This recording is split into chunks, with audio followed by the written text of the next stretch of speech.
Hello welcome সবাইকে story of শ্বেতার নতুন একটা ব্লগে। তোমরা মোটামুটি থাম্বনেল দেখে বুঝেই গেছো, আবার আমি যাচ্ছি মালদায়। এই যে ঘর থেকে এসে বাড়ি থেকে ট্রেনে চেপে শিয়ালদা চলে যাচ্ছি। ট্রেনের টাইম ছিল 9:15 শিয়ালদা থেকে হাটে বাজারে। তো আমার ট্রেন সেদিন বিরাটি থেকে যে ট্রেনটা ছিল সেটা বেশ লেট করছিল, আমার স্টেশনে গিয়ে আর 5 মিনিট টাইম হাতে ছিল। তো আমি আর আমার আরেক কলিগ অনিশা যাচ্ছিলাম, কিন্তু আমাদের সিট দুই কোচে পড়েছিল। তো আমি খুবই শ্যাম্পু করে ঘর থেকে গেছিলাম, মা দিয়ে দিয়েছিল টিফিন। তো ওর সাথে একটু কথা বলে ও ট্রেনে উঠে আর কি ঘুমিয়ে উঠে পড়েছে, শুয়ে পড়েছে সিটে।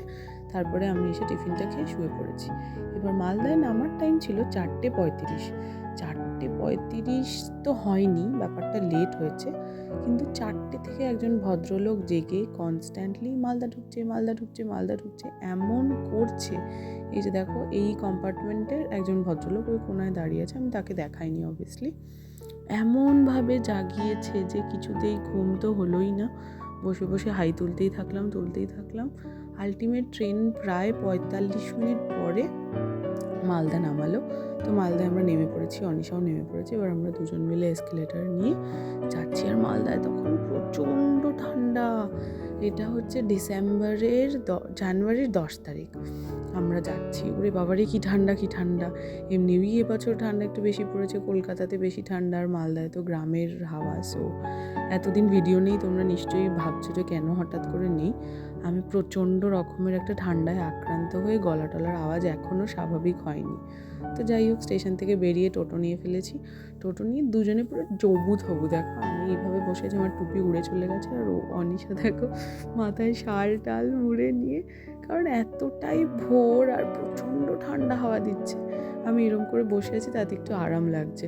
তো আমরা চেক ইন করে গেছি হোটেলে। আমরা সেবার ছিলাম হচ্ছে প্যাপিলো বলে একটা হোটেল আছে মালদাতে, তো সেইখানে ছিলাম। তো ঢুকে মোটামুটি রুমটার একটা চারিদিকের এটা হচ্ছে আমার একটু মন ভালো করার জায়গা আর কি। ও সবে ঢুকে ব্যাগটা রাখছে, আমি তার মধ্যেই একটু রুমটা একটু ট্যুর করে নিলাম একটা ছোট্ট করে ঘুরে। রুম আমাদের সেপারেট বেড দিয়েছিল। আর পাশেই এই যে এইখানটাই দেখো, এটার কথাই বলছিলাম, এইখানটা একটা উইন্ডো মতন থাকে যেটা দিয়ে আর কি বাইরেটা দেখা যায় একটু দূর অবধি। তো এটা বেশি একটা ব্রিদিং স্পেস দেয় রুমটায়, দ্যাটস গুড।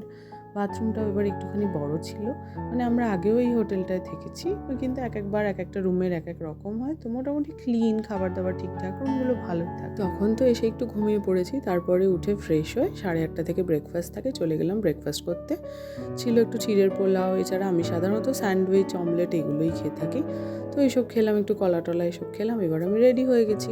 অনিশা তখন রেডি হচ্ছিল, ওয়াশরুমে ছিল সম্ভবত, বা খাবার জায়গায় ছিল, এনিওয়্যার।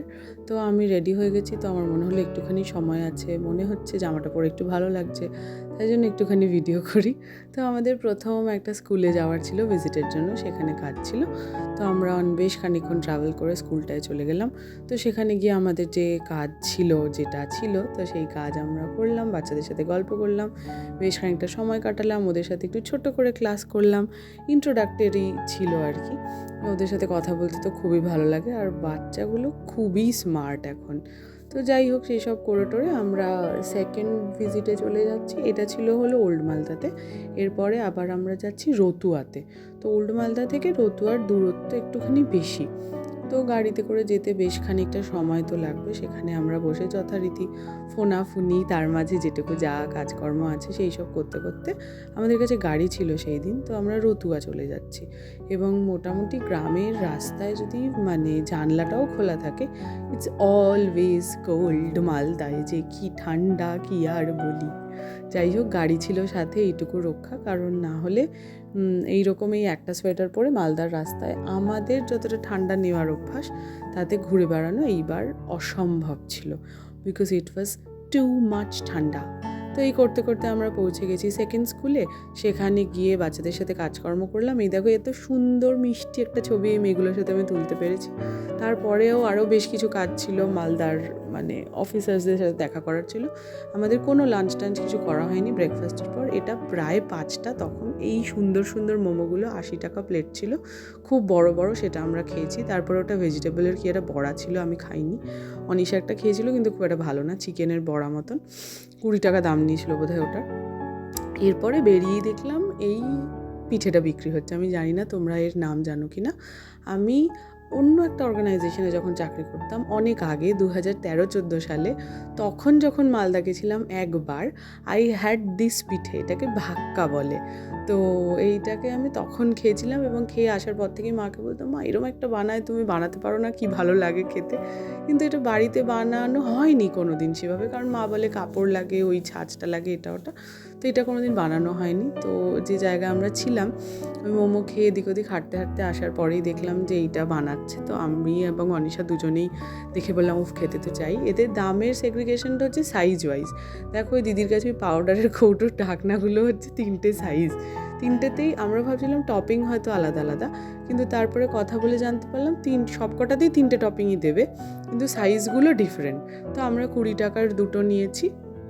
এই কনকনে ঠান্ডায় ওখানে দাঁড়িয়ে দাঁড়িয়ে যে হিটটা লাগছে না, তৈরি করছে, আর চালের গুঁড়ো, গুড়, তারপরে খোয়া, নারকোল, এই সবগুলোর মিলিয়ে যে গন্ধটা বেরোচ্ছে, তাতেই মনটা একবারে অস্থির হয়ে যাচ্ছে। তো যে দিদিটা বিক্রি করছিল সেও খুব সুইট ছিল, তার সাথে আমরা নানান গল্পও জুড়লাম। অনিশার মুখে হাসিটা দেখো, মানে এটা সত্যিই এত আনন্দ দিচ্ছিল তখন। যাই হোক, সেই সব করে আবার আমরা একটু হাঁটতে হাঁটতে এলাম কিনা এই একটা পাপড়ি চাট খাবো বলে। পাপড়ির সাইজগুলো দেখো, মানে কলকাতায় পাপড়ি চাট বিক্রি হয়, আমরা প্রচুর খাই, তবে পাপড়ির সাইজগুলো এখানে একটুখানি মানে একটু বেশি বড়, এরকম দেখে আমরা বলা বলি করছিলাম ওরা বোধহয় নিজেরা বাড়িতে বানায় এত বড় বড় পাপড়ি।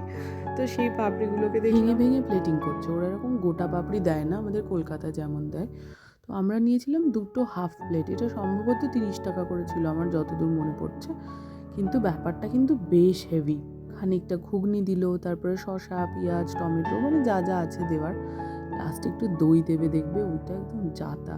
ওটা দেখে মনে হলো এই দইটুকু জানলে আগে থেকে বলে দিতাম, দাদা দইটা দেওয়ার দরকার নেই, বাকিটাতেই টেস্ট ভালো লাগছে। যাই হোক, তো ওদের যেটা যেটা দেওয়ার আছে আমরা কিছুতেই না করিনি, যা যা তোমরা দাও সেটাই দিয়ে দাও এরকম বলেছিলাম। তো ইট ওয়াজ টেস্টি, ইট ওয়াজ ইয়াম্মি, কিন্তু মানে এবং সাথে সাথে বেশ ভারী, এবং 30 টাকা অনুযায়ী মানে আমরা সারা সন্ধ্যেরম আজে বাজে খাবার খাচ্ছিলাম, আমাদের একটু ভালো লাগছিলো চটপটা চটপটা খেতে।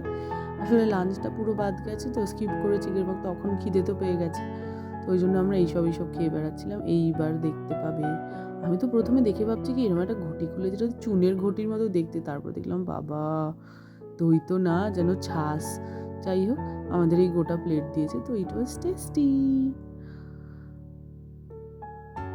তো আগের দিনটা এইভাবে শেষ করে নেক্সট ডে আমি ঘুম থেকে উঠেছি, অনেক মানে জার্নি গেছে, চোখ মুখ দেখে বুঝতেই পারছো। তো ফ্রেশ হয়ে চলে এসেছি ব্রেকফাস্ট করতে। সেদিন আমি ব্রেড অমলেট আর চাটা ইউজুয়ালি 2-3টে খাওয়া হয়ে যায়, আজকাল আমি এত চা খাচ্ছি।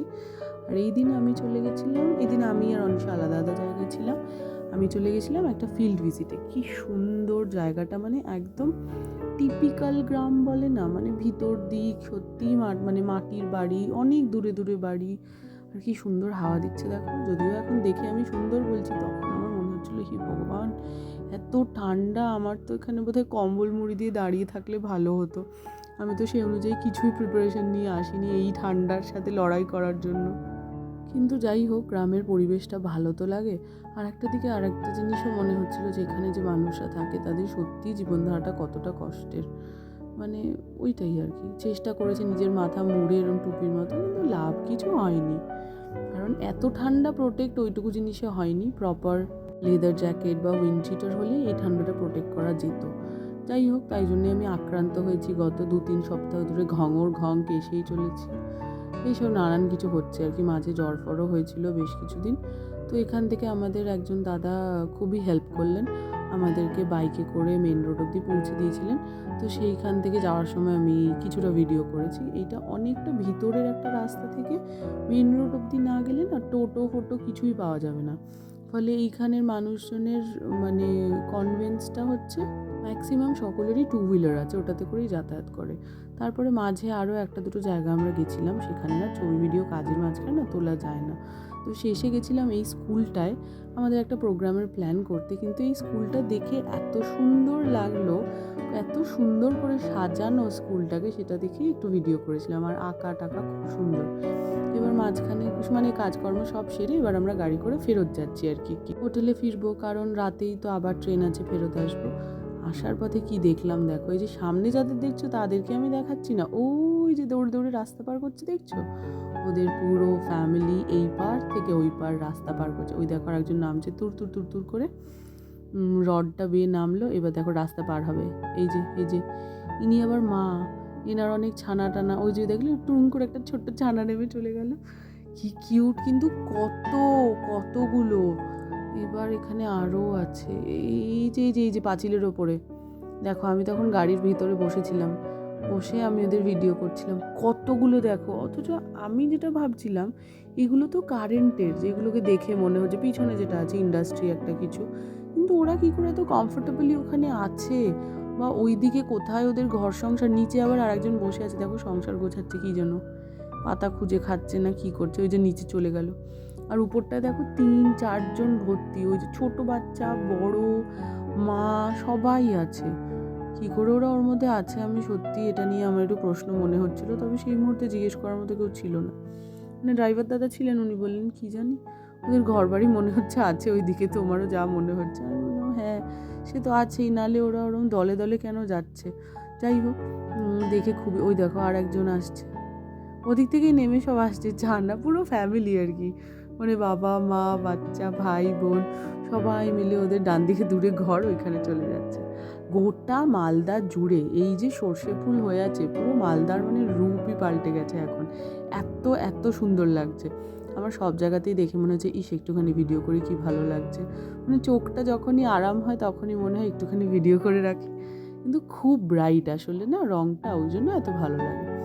যাই হোক, মোটামুটি কাজকর্ম তো শেষ, এবার পুরোটাই ফিরছি গাড়িতে করে। অনেকগুলো জায়গা গেছি, অনেক কাজ করেছি। এই দিনও অ্যাজ ইউজুয়াল আমাদের কোনো মানে লাঞ্চ হয়নি, ব্রেকফাস্ট করার পর থেকে দুজনে নানান জায়গায় ঘুরে ঘুরে কাজ করেছি। সো আমরা গাড়ি ছেড়ে দিয়ে চলে এসেছিলাম ওয়াও মোমোতে। সেখানে আমরা ওই বার্গার আর মোমোর একটা কম্বো অর্ডার দিয়েছিলাম, খেয়ে দিয়ে রাত্রিবেলা 9:30 বোধহয় ট্রেন ছিল, ঝাঁপ দিয়ে চলে এসেছি। ট্রেনে উঠে আমি এখানে কেন এরকম বোদার মতো তাকিয়েছিলাম আমি জানি না, যদি কিছু নাই বলবো। সো বাড়ি চলে এসেছি, that's it. Trip ends and video ends. Thanks for watching. Tata. See you in next video. Bye.